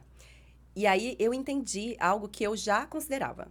Porque, assim, na formatura, eles fazem um juramento. E esse juramento, ele tá dizendo ali que não é uma questão dele só trabalhar a parte técnica. Ele está cuidando de uma vida. E aí, eu trago essa questão da cultura, entendeu? A cultura brasileira é uma cultura mais próxima do que a gente estuda na logosofia. Que a gente está tentando realmente construir uma cultura onde as pessoas, elas percebam o porquê nós estamos aqui. E elas vejam o porquê as pessoas existem, entendeu? Ninguém vive sozinho. Tipo, se existem pessoas ao seu lado, tem um porquê, entendeu? E quando você é um médico, você precisa entender que ali não é uma doença. Ele não tá tratando uma doença. Ele tá tratando alguém que está com a doença. Entendeu? Então, tem que existir, sim, e na minha opinião, tá? Tem que existir, sim, esse lado humano. E os franceses estão longe disso. Por quê? Porque na cultura deles, eles não são ensinados. Desde pequenininho, eles são ensinados a serem independentes. Crianças francesas não fazem mãe, crianças francesas são independentes. Eles vão pra escola sozinhos com 8 anos. Entendeu? Tem todo esse lado que puxa para uma independência que desconecta do afeto, desconecta da existência dos seres que estão ao redor. Então, eu vejo que eu não estava errada quando eu decidi voltar para o Brasil. Porque eu queria viver isso novamente. Eu queria que os meus filhos vivessem isso. Porque eu acho que é isso que... É o caminho, entendeu? Da nossa existência. É o porquê a gente tá aqui. Ô, Rei, eu ia te perguntar isso. Porque a Larinha morou 7 anos lá. Não vai voltar pro Brasil ainda. Não vou. Então, vou pra França. Porque educar... o pensamento dela... Tô pronta. O pensamento dela é diferente da cultura de lá, do que você vivenciava. E como foi criar sua filha? Que tipo de criação? Como que foi essa mistura do Brasil e do Egito? Antes eu tenho uma pergunta. Pode. Criança francesa não faz manha? Faz. Faz. Sabia que... Faz. Deita no chão do parquinho pra não ir embora. Mentira, faz... Ah. Mas, gente, pera um pouquinho. No livro ali... O livro Crianças Francesas Não Fazem Manha Não, mas ela... é uma americana que se mudou pra Paris e aí ela relata isso. E, inclusive, ela fala que, por exemplo, que ela não vê. Ela fala, gente, não vejo crianças fazendo birra, não vejo Porque crianças as fazendo crianças manha. não saem. Ela não vê a criança fazendo birra porque os franceses não levam as crianças pro restaurante, por exemplo. Se você for em um restaurante na França e tiver uma mãe com filho, é brasileiro ou é de outro país, de outra origem. O francês não leva o filho pro restaurante. É lógico que não vai existir manha nos restaurantes. Porque não tem a criança que faz a manha. E tem outra. Não vou falar não. Fala assim, vai. Cara, fala e a assim. educação já mudou muito, né? Porque eu lembro quando a Helena nasceu, 3 livros desse eu tinha na minha casa, porque eu ganhei um monte de livro. Mas a Maya Eggman veio aqui e falou que esse livro é... Já ultrapassado. Não, já, tipo, ela fala que é um pecado, né? Que esse livro é um já pecado. não funciona mais. Mas é que a gente vai evoluindo, né? Graças a Deus, a nossa cultura, a nossa sociedade, a gente vai seguindo aí um caminho. Eu vejo assim, que existem... quando ela fala manha, né? A manha francesa, eu acho que ela não tá querendo dizer bem a manha que a gente vê aqui no Brasil, entendeu? Não é bem o que a gente tá pensando. Porque, de novo, as crianças francesas, elas são muito diferentes das crianças brasileiras. Isso vocês podem ter certeza. Elas não gritam. Elas não gritam. Elas não gritam porque elas são ensinadas a não gritarem. É algo assim, é igual a mãe daqui do Brasil que, sei lá, que não quer que o filho coma doce, entendeu? Que vai lá, insiste e faz até que o filho não come doce mesmo. Então, a mãe francesa, ela impõe isso em casa. A criança não vai gritar nunca, mesmo que ela esteja fazendo manha. Então, talvez é nesse aspecto, sabe? A mãe é diferente. Exato. Porque, na verdade, não é manha, né? É a necessidade que a criança tá naquele momento e que, às vezes, não sabe expressar. Exato. É como a criança se expressa, mas ela vai fazer uma manha que ela não quer ir embora do parquinho, entendeu? Ela vai se jogar no chão. Ela faz, então, porque Ela no livro faz. ela diz que, eu vou simplificar, assim, esse show que as crianças dão, às vezes, ela relata que não existe. Ela fala, quando eu vejo alguma criança fazendo birra, ou até no parquinho, num restaurante, não sei o quê, as crianças francesas não fazem isso. E até ela diz, né, no livro, que ela enxerga muito, assim, que as francesas, vamos falar das mães, elas cuidam dos filhos, elas dão atenção pros filhos, mas que não acima de tudo. Então, assim, eu te amo, eu cuido de você, mas calma aí que eu tenho o meu limite aqui e que você ultrapassou um limite que agora é minha vez, entendeu? Agora eu vou sair pra jantar e você não vai, agora eu tô assistindo minha televisão, não vem me pedir nada. É isso que eu entendi. Na verdade, um pouco assim, do livro. Na França, pra vocês terem ideia, o quarto dos pais, normalmente, tá? Não é uma regra, mas normalmente o quarto dos pais fica num andar diferente do quarto dos filhos, justamente para criar esse distanciamento, para criar essa desvinculação. É isso. Então, tem a suíte master do pai, que não é uma suíte master igual a gente tem no Brasil, que é com banheira, não tem nada disso. É um quarto onde os pais estão ali sozinhos, reservados, e as crianças estão todas no andar de baixo, com uma banheira dentro do quarto para tomar banho. Entendeu? Não é uma questão de luxo, mas Sim. é uma questão de luxo de viver a parte de casamento, de relacionamento, separada da maternidade. O que é interessantíssimo, né? Se a gente for Muito. pensar, porque isso talvez a taxa de divórcio, não sei, nunca estudei, mas talvez seja muito menor lá do que aqui, porque as crianças saem muito cedo de casa, né? Eu não posso estar falando besteira, mas elas saem muito cedo de Sai. casa. E o que fica é o relacionamento. Então, assim, pensando nessa ideia da longevidade do casal. Olha, do casamento eu não sei, mas tem... Eu tô viajando, gente? Não, mas de casamento eu não sei, mas tem no livro também eles falam de uma pesquisa de a maternidade ser estressante, que perguntam pra americanas, perguntam pra brasileiras, e todo mundo fala que, nossa, é uma tarefa estressante, cansativa, não sei o quê. Para as francesas, Elas não é. Sabe por que não é? Porque o pai faz o papel da mãe. Tudo que a gente faz no Brasil sozinha, lá eles dividem. Eles dividem tudo. Partiu França. Porque, não, mas de verdade, o pai leva pro parquinho. Tem que ficar, minha filha. Tem que arrumar, não é a França, é o francês, né? mentira, Não, mas que se ele for faz pra lá, tudo. ele vai ter que viver a cultura. Ele vai ter que ser o homem. Meu marido virou francês, então é cultura francesa em casa. Mentira, meio meu a marido meio, faz entendeu? tudo aqui, eu tô Então, só de sacanagem. elas não têm, tipo, essa coisa de chegou do hospital, à noite, a madrugada é delas. Mesmo que o marido trabalhe, ele acorda de madrugada e vai fazer o papel dele. É um negócio surreal, assim.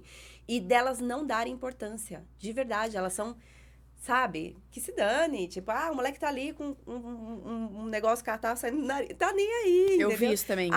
Tem que dar banho 2 vezes no dia. Imagina, gente, criança francesa toma banho 3 vezes na semana. Vai lavar o cabelo 1 vez na semana. É rápido o negócio, o bagulho. Vai pra cama 6:30 da tarde. Não, gente, não existe isso que a gente faz. Mãe no Brasil se doa, assim. Elas deixam a criança ali, ó. Entendeu? Tá aqui. Aprender a viver no mundo, meu filho. Como deve ser o psicólogo dessas crianças de lá? Será que eles têm O muitos psicológico. que Assim, não. os nossos. É. Os nossos têm só, talvez, problemas Então diferentes. só a gente se lasca aqui, né? Então é melhor a gente começar. Então é melhor a gente começar a estudar a cultura de lá e colocar em prática aqui, porque tá estressante pra mim. Deixa eu falar. Ah, mas não é só pra você, não. Pra mim também. Mas você falou que seu marido se adaptou, virou o método francês. Você se adaptou e virou esse método também das francesas ou não? Eu sou muito brasileira. É? Nossa, menina, eu fui pra França, né, semana passada. Aí chegamos lá em Córcega, a ilha maravilhosa, meu filho faz o quê? Come uma pedra da praia. E eu toda traumatizada com o hospital da França, porque é aquilo, você vai, 9 horas de espera, entendeu? O menino me come uma pedra, eu sem saber pra onde ir. Espera, porque imagina as crianças que não vão pro hospital lá, gente. Não, mas aí eu já pensei assim, no julgamento, entendeu? Ah, que mãe é essa que deixa o filho comer uma pedra? E a gente foi pro hospital, eu nem lembro mais o que eu ia falar. O que a gente tava falando mesmo? Desse cuidado, se você também virou uma mãe francesa. Então, eu não virei, entendeu? Porque se fosse uma mãe francesa, eu ia chegar no hospital, o cara falou assim, o rapaz perguntou pra minha filha, porque é a Lara que viu o Liam comendo dentro do carro. Imagina, estão os dois lá na parte de trás, eu na frente. Nem sonhava que eles tinham pego pedras na praia. Eles brincando com as pedrinhas. E eu achando que eles estavam brincando com os bichinhos que eu tinha comprado na Disney. E aí ela vira do nada, mamãe, eu acho que o Liam engoliu uma pedra. E aí ele afirma que engoliu a pedra, que tá doendo aqui a garganta. Daí eu vou pro hospital, o cara do hospital meio que não acredita em mim. Aí você viu ele engolindo? Aí eu falei, não vi, não vou mentir, não vi. Quem viu? Alguém viu? A Lara viu. Aí ele vai, ainda bem que ela sabe falar francês. Pergunta pra ela, ele engoliu? Ela falou, engoliu. Que era que tamanho? Mostrou com o dedo dela assim, ó. A pedra desse tamanho, gente. E aí, quando ela fez assim, eu comecei a ter um troço, né? Mãe brasileira, cara. Você é mãe francesa, tá tudo bem, o moleque tá vivo lá, tá brincando. O menino tá rodando a recepção do hospital lá, da urgência. E aí, eu pedi, implorei, faz um raio-x, por favor, pra gente ver onde tá. Ele falou, não, nós vamos fazer, fica tranquila, senhora. Se é a francesa, vai deixar o cara conduzir, entendeu? Eu não, eu vou pedir, gente. Eu tava desesperada. Eu liguei pra médica aqui no Brasil, ela falou, tem que fazer o raio-x. Já? Eu tenho que fazer o raio-x, entendeu? Eu não consigo... Tá vendo? Não é sua mãe, a médica também, né? A médica brasileira, a orientação Denise também foi já outra. foi logo assim. Não, é a Denise, aí a minha cunhada que é médica, aí a sobrinha que é médica. Eu liguei pra todo mundo, saí pra ver se todo mundo tinha. Fez. Aí viu a pedra lá, tava lá. Só que já tinha passado do estômago, já tava no intestino. Então, já não corria tanto perigo. Mas você acha que eu aproveitei as férias, o restante das férias, Não. como eu deveria? Até esse cocô sair, É brasileira. ficou... Se é a francesa, cara, tá lá, vai sair uma hora. Eu fiquei fuçando no... Você mandar foto do cocô, eu fiquei fuçando o cocô pra ver todo o cocôzinho que ele fazia. Eu ia lá. A gente tava num lugar, eu pegava uma varinha da árvore e ia A francesa chique não ia fazer isso, não. A Imagina francesa que chique não ia fazer isso. É verdade, Claro a que mãe não. brasileira. Claro Ô, que Rê, mas essa coisa da educação, sério, assim, tem alguma coisa que você pegou de lá ou você fez... E aí, pra ela se adaptar também nas escolas, com as amigas, como que é isso? Então, eu não sou uma francesa, nunca serei, porque eu fui pra lá também muito velha, né, gente? Mas minha filha é uma francesa. A Lara, se você conversar com ela, você percebe que ela... Você olha e fala, essa garotinha não é do Brasil, não. Porque ela tem tudo da cultura francesa. Tudo, tudo, tudo. Agora tá mudando um pouquinho, né? Já tá 1 ano no Brasil. Mas... Só um minuto, ela ficou 7 anos lá. 7 anos. Então, o primeiro setênio da vida dela, tipo assim, a fase mais importante que a primeira infância... É uma É francesa. uma francesa. Ela é mais francesa do que o Liam, que nasceu lá. Porque ela realmente viveu a cultura, né? No dia a dia dela. Ela ia pra escola, ela ficava só com os franceses, professora francesa, comia as comidas, né? Que é bem específico, gente, não é? Por mais que eu cozinhasse em casa a comida deles, eu fazia a comida do Brasil na minha casa, entendeu? E a Lara, na escola, ela comia a comida que eles comem, de verdade. E a amizade, as amizades que ela tinha também, né? Muita francesa. Então, eu aprendi muito com as francesas, muito. Essa questão do sofrimento, sabe? Na hora de largar o filho na escola, eu via muito, eu olhava muito pra elas e falava, cara, vai ser bom pra minha filha, entendeu? Então, me ajudou demais em vários aspectos. Quando eu ia levar no médico, que o médico não era carinhoso com ela, eu falava, tá, mas ele não é carinhoso, mas ele é super eficiente. Então, eu tentava ver com os olhos das francesas, entendeu?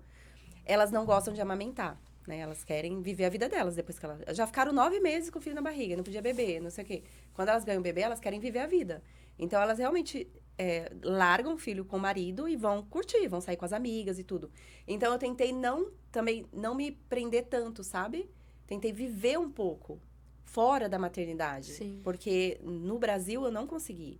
Né? Os 8 meses que eu fiquei aqui com a Lara, era foco total nela. Eu não pensava em mim, não ia sair para fazer minha unha, imagina. Ela precisava de mim. Era mamar de 3 em 3 horas, que não sei o que. E lá, não, com o Liam, eu falei, Não, tipo, tem minha vida, entendeu? Vou sair, vou fazer, né? Fazer a unha não fazia mesmo não, porque ninguém lá faz a unha. Mas eu vivi o meu lado de Renata sem ser a mãe. Por conta das francesas. Eu olhava pra elas e eu aprendi isso com elas. Que legal, teve esse lado positivo, assim, na sua Muito. educação e criação. E aquela de não dramatizar tanto, sabe? As situações. Porque às vezes eu aumentava o tamanho do problema. E elas não, elas são muito práticas, entendeu? E você enxergava, você sentia, por exemplo, muitas vezes que elas te enxergavam diferente, até na maternidade? Por exemplo, você tava no parquinho ali, a Lara fazia alguma coisa que você, como mãe brasileira, tomava uma atitude que talvez elas não tomariam. Você percebia que elas olhavam meio assim, gente, mas... Elas não criticam. Tá. Elas Não julgam. criticam, não julgam. Nem olham. A mulher francesa, ela é muito segura e ela é muito de boa, assim, entendeu? Ela nunca vai te olhar assim, tipo, não acredito que você tá fazendo isso. Ela não tá preocupada com você, ela tá curiosa. preocupada com ela. Curiosa. Tem a mãe da melhor amiga da Lara, que é francesa, e a gente conversa. A gente não é amiga, mas a gente é colega, a gente conversa muito ainda. E ela sempre foi muito curiosa pra saber as coisas. E ela olhava pra mim e ela falava, nossa, que legal que você faz assim. Mas é difícil pra você, hein? Tipo assim, ela olhava com esses olhos, assim, sabe? De tipo... De olhar Podia e ser falar, mais fácil. diferente, mas poderia ser mais fácil. Mas sem... Eu nunca vi um julgamento, eu nunca vi uma... a maneira como ela colocava não era ruim, sabe? Não era me inferiorizando, não era me... Sabe? Não. Era uma maneira gostosa de ver. Então, nesse aspecto, problema zero, assim, com elas. Que incrível. Mais fácil lá, hein? Tô achando achando, hein? também, que a gente Tô tem que desconfiada, adotar. hein? Tô desconfiada de que lá é Aham. mais fácil mesmo, isso aí. Ô, Rei, deixa eu te perguntar. E aí você sempre foi independente, trabalhou na Natura, né? E não parou. Você começou com um canal do YouTube. E como foi isso durante esse tempo que você fez essa transição aí de morar fora? E quando você volta também, como tudo? Então, conectando com a maternidade, me ajudou muito, porque era algo que eu queria viver intensamente. Brasileira, entendeu? Eu queria poder amamentar, queria poder aproveitar, ver minha filha, né, dando os primeiros passos e tudo mais. Então, trabalhar como criadora de conteúdo me proporcionou tudo isso. Porque 100% do tempo, eu tava com ela. A Lara foi pra escola com 3 aninhos e, até então, ela ficou 100% do tempo comigo. E aí, me ajudou muito, porque eu consegui conectar o segmento do meu canal foi família. A gente ganhou 2 prêmios na Europa como família. Então, as pessoas, elas começaram a ver a gente como família e eu não precisei separar a minha maternidade do meu trabalho. É lógico que tinha toda a questão, né, das dúvidas, assim, do que mostrar, do que publicar com medo de julgamentos, mas eu aconteceu. E aí, é como eu te falei, eu queria muito criar conteúdos, mas eu como a pessoa principal, só que não rolou. Porque os vídeos começaram a viralizar, eram os vídeos que tava a família inteira. E aí eu construí toda essa comunidade, né, que foi crescendo aos poucos. Durante os 2 primeiros anos eu fiz vlog todos os dias. E aí o meu canal cresceu muito. E aí foi quando eu conquistei o meu primeiro R$ 1.000.000. E aí foi muito bom pra mim, porque, imagina, eu tinha largado tudo, né? Eu estudei, eu tinha minha profissão, eu tinha... e não foi fácil pra mim, né? Eu não tinha dinheiro pra pagar minha faculdade. Eu fui trabalhar na faculdade pra ganhar bolsa. Então, foi algo bem bacana ter, né, essas primeiras conquistas num país que não era o meu. Então, eu via também muita brasileira que não conseguia ficar lá porque não tinha essa parte, né, profissional bem definida, não tinha de onde tirar um financeiro dela, era muito dependente do marido financeiramente, e isso causava um mal-estar, né, com as brasileiras que eu conversava. Então, para mim, foi bom, e aí eu aproveitei a situação, porque morar fora tem toda a questão da cultura ser diferente, de lugares diferentes, a gente viajava muito, Giovanni ia trabalhar em países diferentes, eu ia com a Larinha junto com ele. E foi assim que eu construí a comunidade no YouTube. E depois fui migrando para as outras. Né? Para o Instagram e para o TikTok também. Pode falar. Não, então. E aí, assim, a construção em si não foi simples, não foi fácil. É o que todo mundo fala, tipo, tá bom, você estava lá, foi fácil para você. Não. Eu consegui realmente porque eu fui pesquisando o que era importante para crescer um canal no YouTube. E eu fui fazendo tudo o que as pessoas diziam que era importante. Então, fazer collab, paguei para alguns canais fazerem publicidade no meu canal. E assim, o vlog todos os dias, essa constância, ela ajuda demais. Então, assim, não foi algo simples. Foi difícil. Foi um processo, pra mim, demorado, entendeu? Pra quem olhou de longe e falou, 2 anos ela conquistou R$1 milhão, foi muito fácil. Mas não, eu tive o dia a dia ali que só quem cria conteúdo sabe como que é difícil você fazer um vlog, editar um vlog e postar no mesmo dia, entendeu? E eu tinha as outras redes sociais também pra abastecer. Ah, você postava em tempo real esses 2 anos? Em tempo real. Eu fazia o vlog, No dia seguinte? editava... Não, no mesmo dia eu publicava. Era vlog em tempo real, porque o Uau. Casey lá falava que tinha que ser assim, entendeu? Esses 2 prêmios que você ganhou foram lá, então? Foram. Isso? Foram. Aí, o que aconteceu? Eu comecei a me vincular em agências de lá. Não tem as agências aqui do Brasil que conectam com marcas. Eu me afiliei em algumas agências, fiz minha inscrição lá, sem esperança de nada. E aí, eles me encontraram. Esses 2 prêmios, eles me encontraram. E como eu era muito grande já no YouTube, eu acho que eu tinha 3 milhões na época, eles me chamaram para participar. E aí, era igual votação aqui no Brasil. Pede para os fãs, tudo, e eu pedi. E aí, eu fui para as 2. Uma foi em Cannes. E era tão assim para mim que eu nem sabia o que era Cannes. Eu não, o hotel lá, até hoje eu não sei falar o nome, Martinez? Alguma coisa assim, dos famosos lá. Não sei, gente. E aí, eles me chamaram e o Giovanni falou, o quê? Nesse lugar? Aí eu, que lugar que é esse? Tipo, né? E ele falou, não, é o festival de filmes que tem lá em Cannes. Aí eu, tá, eu não tenho dinheiro não. De verdade, não tenho dinheiro pra isso, entendeu? Que roupa vai, né? Pagaram tudo, menina, consegui. Aí a minha amiga francesa foi lá, achou parceria pra me dar vestido, nananã. E eu fui e eu venci. Tipo, eu fui premiada, tem 2 prêmios lá em casa. E eu olhava pra aquilo e falava, nunca que eu vou conseguir, entendeu? E meu marido falou, escreve o que você vai falar, né, se você for. Aí eu, Giovanni, eu não vou ganhar. Aí ele, você vai se enrolar lá no seu inglês, entendeu? Eu falei, vou nada, my English is very good.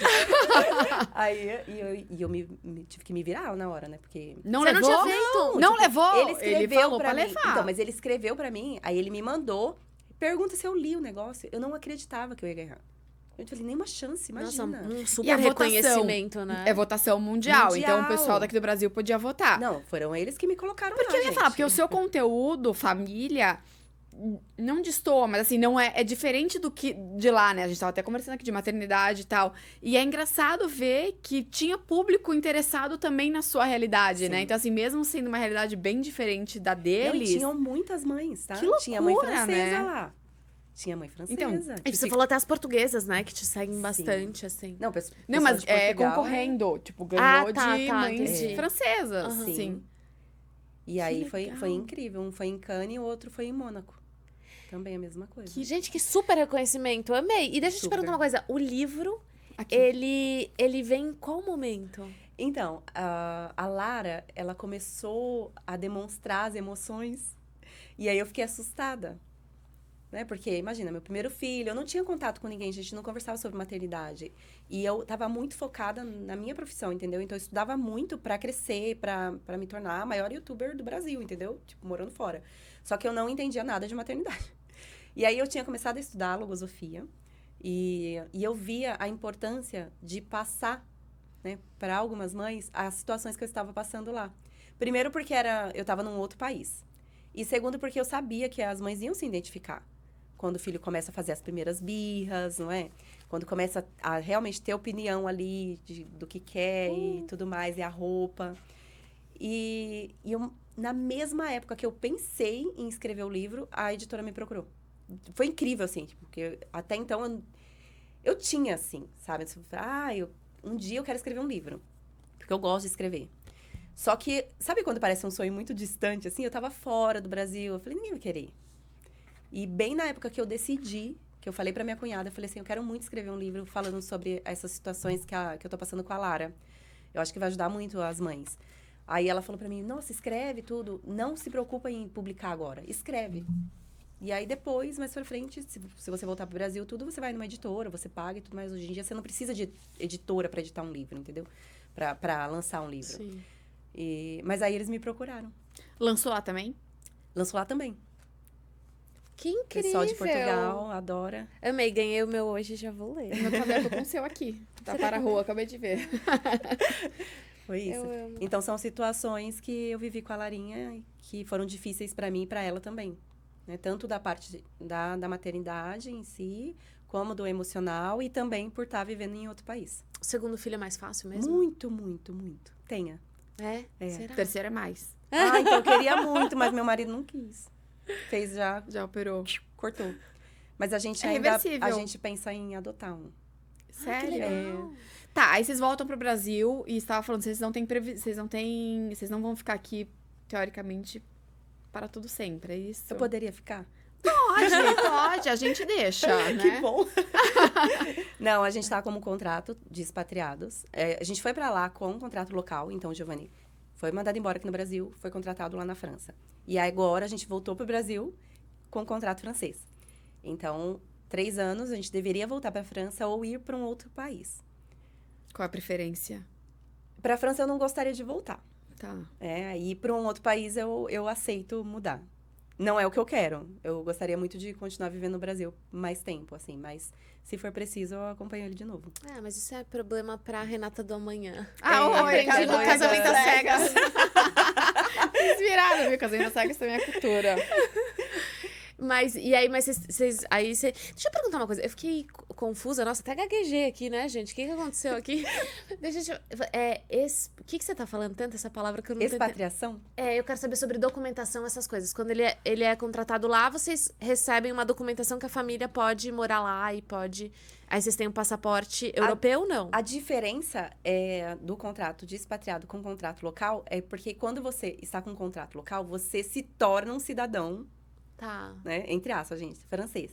Por quê? Porque você tá lá e você vai viver lá pro resto da sua vida. Não tem uma data definida, Tá. entendeu? Enquanto meu marido estiver... E os franceses, eles não mandam embora. É igual o serviço público no Brasil, entendeu? Você entra pro resto da vida. Tá. Então, a gente estava lá pra viver pro resto da vida. Ele tinha um contrato que era um contrato francês. Tipo, ele era tratado como um francês na empresa dele. Entre aspas também. Mas, quando você vai com um contrato de expatriação, é um contrato que não te... você temporário. Não tem, é temporário, você não tem segurança ali. A qualquer momento também, tipo, não é que vai esperar os 3 anos, entendeu? A qualquer momento, a empresa pode decidir que você não vai ficar mais ali. Que você tem que ir para um outro país. Foi isso Essa que é a aconteceu principal pra vocês diferença. virem pra cá, não? Na verdade, eu pedi, Tá. né? Quando a gente estava lá, fazia 5 anos, eu virei pro Giovanni e falei, quero voltar pro Brasil. Aí ele, oi? Eu falei, eu não quero terminar meus dias na França, quero simplesmente morrer onde eu nasci. E não tenho pressa, você pode procurar com calma. A vantagem é que eu tenho essa segurança do meu trabalho, entendeu? E eu trabalho de qualquer lugar do mundo. Por isso que eu falo que o trabalho digital é libertador. Porque é isso, a gente trabalha de qualquer lugar do mundo. E aí, ele falou, ok, mas ele não queria, entendeu? Ele sempre gostou muito da Europa, meu marido. Ele é muito europeu, assim, tipo, ele pensa muito igual os caras de lá, tipo, as pessoas de lá. E aí, ele falou, tá, ok, né, vamos com calma, então. E aí, ele começou a procurar vagas em outros países, não no Brasil. A gente até chegou a receber uma proposta, tipo, 6 meses depois, pra ir pro Rio Grande do Sul, em uma das cidades que ficou lá debaixo d'água. Caramba. E aí, eu falei pra ele, cara, não quero. Porque, imagina, de lá, a gente tinha que pegar 2 horas pra chegar no aeroporto, pra depois ir pra BH ou ir pra casa dos meus pais. E a gente tava voltando querendo ficar mais próximo da família, sabe? Querendo ver mais vezes no ano. Eu falei, não quero, não rola. E depois de, sei lá, de 1 ano, mais ou menos, surgiram propostas pra outros países, mas também não. Queria dar uma Ainda passadinha não. Tem aqui alguns países antes. que não dá, gente. Tipo, não... Imagina assim, ó. Dubai é um lugar maravilhoso. Só que eu não me vejo morando em Dubai, entendeu? Não é uma coisa que eu quero pra mim. Eu, como mulher, eu acho que eu não teria liberdade de... Conversei até com algumas pessoas, entendeu? Então, a gente ficou nessa, tipo, com muita tranquilidade pra escolher pra onde a gente ia. E numa dessas, veio a proposta pra voltar pro Brasil. Mas aí, como expatriado, né? Ele veio, mas aí ele tá fechando a operação. Não vai existir mais a operação aqui no Brasil. Então, Vai ter de que- qualquer vai ter maneira, a que- gente vai ter que ir pra algum canto, entendeu? Isso dá atritinho no relacionamento? Porque você é independente, você tem também o seu trabalho, você também tem poder de decisão de escolha, não só porque você é independente financeiramente, Mas porque você vive num relacionamento legal com ele. E aí, isso dá uns... Isso não Umas dá. faíscas? Não dá.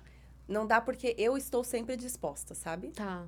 É por isso, porque com certeza, se eu falasse pra ele, não, eu não vou bater seu pé, com certeza ia dar atrito. Tá. Porque ele é o homem, entendeu? E ele se vê como provedor, ele se vê como o cara que mantém, que, né? Então ia dar. Só que é algo meu. E o trabalho dele também é mais rígido, né? Porque o seu é mais, tipo, livre, assim. Exato. Geograficamente É igual é eu tô te tranquilo. falando, eu posso continuar, né? Vai ser até bom, porque tudo que é novidade. Quanto mais a gente mudanças, sabe. mais conteúdo. Exato. As pessoas gostam de novidade. Só que eu analiso não só pelo aspecto, né, bom pro meu profissional, não. Eu avalio pelo aprendizado. Como que vai ser pra família toda, entendeu? Pros meus filhos. Eu acho que o Liam viver a experiência igual a Lara viveu vai ser bom.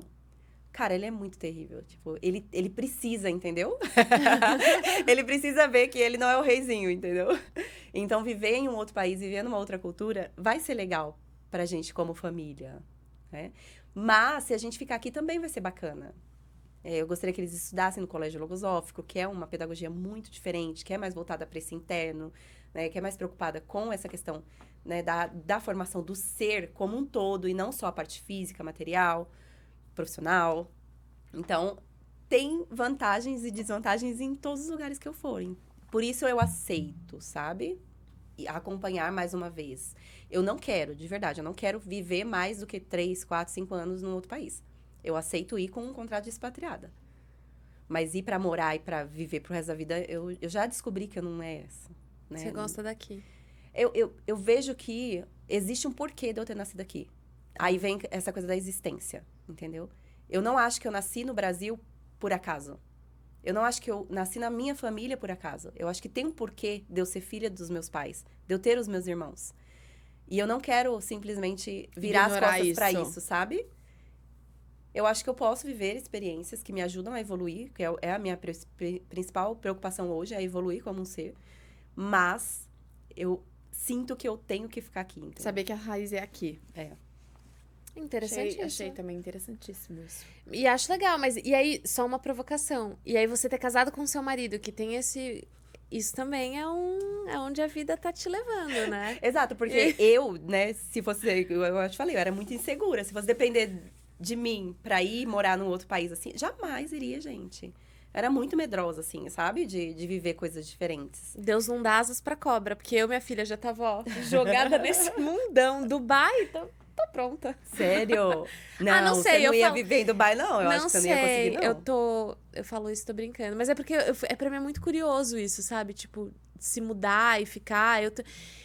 Eu não, acho que eu não tenho muito raízes, assim. Aham. Eu não gosto de ficar muito tempo na mesma casa, eu não gosto de ficar muito tempo. Eu, tipo, sou mais nômade, assim. Eu sinto dentro de Então, mim, eu né? gosto disso também. Eu sou agitada, sabe? Eu gosto de me movimentar. Só que uma coisa é você se movimentar sabendo que você vai voltar, e outra coisa é você se movimentar sabendo que você... Às vezes a pessoa se identifica, né? Talvez Sim. eu esteja falando isso aqui hoje pra vocês, daqui a 5 anos eu vou estar morando no Japão Sim, pro vai resto da minha achar o vida. máximo. Mas é porque eu me identifiquei com a cultura, eu vi que era legal, nananã. Eu vi algo além do material, sabe? Tá. Um Pra propósito acho- mesmo, as um coisas... propósito. Exatamente isso. Só por ficar, só por ser legal? Não. Não. E é muito legal. Eu acho que todo mundo deveria viver uma experiência assim. Toda família deveria passar por uma experiência assim. De verdade, de verdade. Eu olho pra minha casa e eu olho pra casa das minhas amigas aqui no Brasil e eu vejo quanto é diferente, O sabe? quê? A questão do convívio mesmo. A conexão. gente, Acho que a conexão, a é proximidade isso. da família. Acho que É é fechamento. É lógico que, é igual eu falei, não dá pra... Porque eu fiquei parecendo um bicho, né? Quando eu voltei pro Brasil, minha amiga falou, nossa, você parece um bicho, minha filha. Você voltou pro Brasil, você tem que sair da gaiola. Porque realmente, foi uma gaiola, né? Que a gente viveu ali, só a gente mesmo. Mas ao mesmo tempo que, se eu souber equilibrar isso, é muito vantajoso. Porque eu fortaleço essa questão da família. O que é uma família? Por que a gente, né, existe? Por que a gente constituiu isso? Então, na minha casa, isso é muito claro. A gente entendeu e a gente valoriza muito isso, esse aspecto, sabe? Então, muitas das vezes, a gente evita muito conflito, muito atrito por ter vivido lá.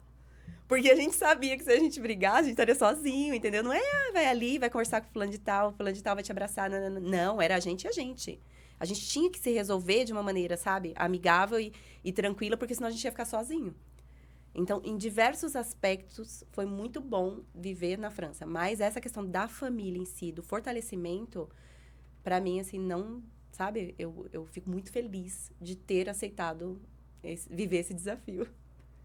Eu amei. Incrível, eu também. Você fala isso, mas eu gostei muito. Eu amei. Gostei esse muito. papo. Ficaria mais umas 10 horas. Vai que é bom. Agora queria, tô não, precisando agora do- não, mas um pouquinho Não. só, pessoal. Não me ferra, Rê. Estamos aqui com o podcast. Vão juntas, Eu vão não juntas. vou, mas jamais. Sério? A Paola é enraizada, ela também é assim, tipo assim... Eu odeio mudança. Mas assim, o esmalte vermelho, hoje vamos de ver de jeito... Gente, comida de restaurante. Eu vou num restaurante, eu comi uma Não. comida, gostei. Eu não provo outra, eu vou naquela, que essa aqui eu sei que é Jamais. boa. Mas não, essa aqui eu tenho certeza que é boa, pra que eu vou provar outra, vai que não é? Isso deve ter a ver com o controle. Porque você é controladora. Muito. Eu sei. Não, é que a gente tá com Grosseira não sou uma controladora. Controladora é. Cara, a gente tá com um projeto. Hoje ela queria visitar. Assim, nem é a gente que tá tocando, sabe? Tem uma equipe gigante atrás, tá tudo. Tá lindo. Ela queria ir lá ver o negócio, o andamento do negócio. Falei, caramba, isso é o controle da pessoa, né? Mas preciso. existem gente assim e existem pessoas que são totalmente oposto, Eu. né? E aí tem que ter o equilíbrio ali, hein? Tem que existir o equilíbrio, porque senão você deixa de viver muitas coisas muito boas. Você deixa de provar comidas muito... Imagina você lá num restaurante francês, Michelin, comendo um escargot. De jeito nenhum escargot. Nunca nem quero, nem provo. Não, ela tem paladar também. O paladar dela também não é uma coisa. Nunca comi um peixe. De verdade. Nunca comi peixe. Não, vamos Não vamos vou, continuar mas pra não aqui. entro. Não, a culinária francesa é uma culinária que você precisa experimentar. Viu? A gente encerrou e a gente continua conversando. Isso eu quero. Eu me apego. Viu? E não sou só eu. A Renata também tá aqui, ó. Desculpa, gente. Não é pra desculpar. Eu quero continuar, Eu tá? falo mais que a boca. Não, Ela a gente- falou que ela ia puxar o assunto. Viu? Eu falei, eu faço isso. Já tava previsto, então. Vai. Desde o começo, eu já sabia. Eu cantei essa bola lá no Alguma já começo do encerra, inclusive, programa. um tempo antes, que é pra Pra ter esse meu processo. tempo, entendeu? Sim. Mas de verdade, prova as comidas, pelo menos. Não precisa morar lá, não. Mas vai lá passear e prova as comidas. Vai no Michelin que você vai adorar. É Difícil muito pra mim, gostoso. É muito gostoso. De verdade. São sabores, assim, que você jamais vai comer no Brasil. Jamais. E é muito bom. Não é coisa ruim, não. Eu não ia falar pra você provar um negócio que é ruim. E nem é tão diferente assim. Só é bom. E chique, né? Esse cargo acho chiquérrimo. Chique. Chiquíssimo, né? Uhum. Chiquíssimo, não é chiquérrimo. Não, chiquérrimo. Não, chiquérrimo. Cara, a Cíntia Chagas sempre me pega em umas coisas que eu... Agora você me pegou. Vai falando dos nossos... Que eu vou pesquisar aqui. Renko Produções. Gente, se você aí tem uma empresa, tá precisando de painel de LED, eles são nossos parceiros. Eu sempre falo no começo do programa, mas hoje estou aqui falando no final sobre Renko Produções, que deixa nosso estúdio muito mais lindo, brilhante, com esse painel aqui atrás. E Madeirê, gente. Nosso cenário tem esses 3 porquinhos aqui, que inclusive teve uma convidada que os filhos vieram e as crianças brincaram tanto fazendo historinha. A Madeirê são brinquedos educativos em madeira, feitos por uma mãe. E a gente quer te presentear com a nossa borboleta. Já conto antes, né, o que é presente. Mas que a gente acha que a borboleta ela tem um significado super especial de transformação. E além de ser um objeto de decoração para sua casa, também dá para as crianças brincarem, porque ela é toda fragmentada. Como nós, mães. Não é, Paola? Chiquíssimas. Chiquíssimas. E não chiquérrimas. Segue a falar Cíntia Chagas. chiquérrimas, pelo amor de Deus. Segue assim que a Mas por quê? Porque é errado na língua portuguesa? É chiquíssimo. Cafona, chiquíssimo. A palavra é cafona. Querida, aí... Mas se é o certo, é o certo. aqui Não vou mais falar... Aqui é cultura, né? Eu não Aqui gosto... aqui é fofoca, conversa e cultura. Tá, então eu vou ter que criar uma outra... Vou falar fancy. Cíntia Chagas odeia. Desculpa, palavras Cíntia. assim. Desculpa. Adorei. Gente, eu amei esse programa. Agora eu vou finalizar.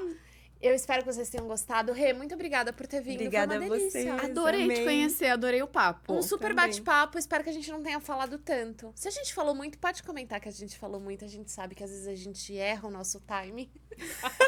E a gente se empolga na hora de contar as histórias também. Que, na verdade, era pra gente ter escutado mais. Mas eu acho que a gente escutou bastante também. Porque eu adorei a sua história, Rê. Não, vocês falaram nada. Eu que falei o tempo inteiro. Não, amei. Mas essa Obrigada. é a proposta. É a ideia é essa. Às vezes a gente ultrapassa a proposta, mas é a proposta. É isso aí. E a gente também falou bastante da Ornella. Então, eu não sei agora qual que foi o episódio dela, mas da doutora Ornella tem um card em algum lugar, não sei onde vai ter, um card. O que é card, gente? Ali, Tá, ali, ó, né? ali, Assim, do ladinho. Só em faz cima. assim, ó. Isso. Aqui, ó, Aí, um card. pronto. Essas youtubers me ensinando tudo.